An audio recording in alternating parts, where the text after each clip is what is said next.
e kind sirkal kod jong'anyo kod johala mane madwarore. Kilo man tiene dok moro wachore ni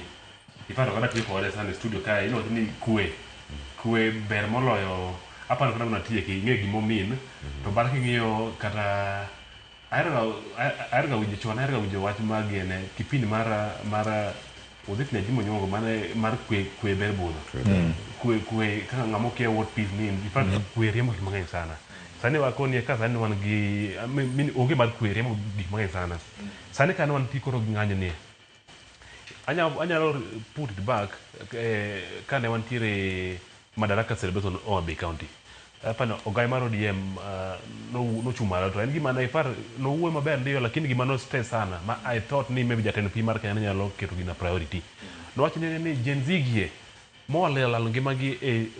gine malatiene please beri jogi piny I compensate gi in fact we had only around 60 something life member lost last time then around 80 something man bedo missing apart tika they was being away it was being sorted kod joma ne osoma pod tuore wakoni sirkal can never spend a big amount of money on a cover jogo ira ngiyo pesa ma jogi tiyo godo even in a single day I mean jogi ma jogi waste chima koro bedo gi mandamano if what is even enough to keta mar konyo jogi mar compensate jogi koro that particular day gima no timare onge in fact that epicenter mar ng'anyo ne was here in Homa Bay in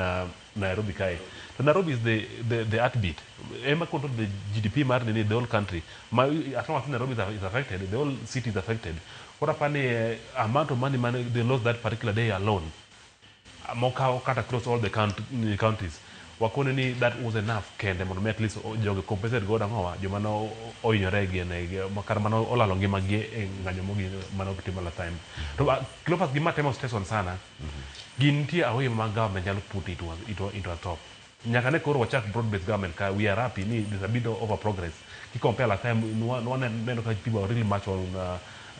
ji wuotho in opulence ji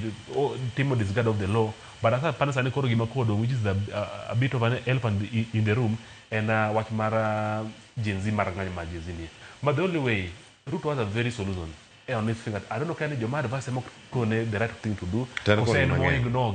because you Cleopas joge only a small amount of money to spend to cool down mono jogo le in fact is even now to silence the opposition silence the critics my government has a very open way mono at least team giegi sani wan gi a case where one lose a lot in terms of ng'anyo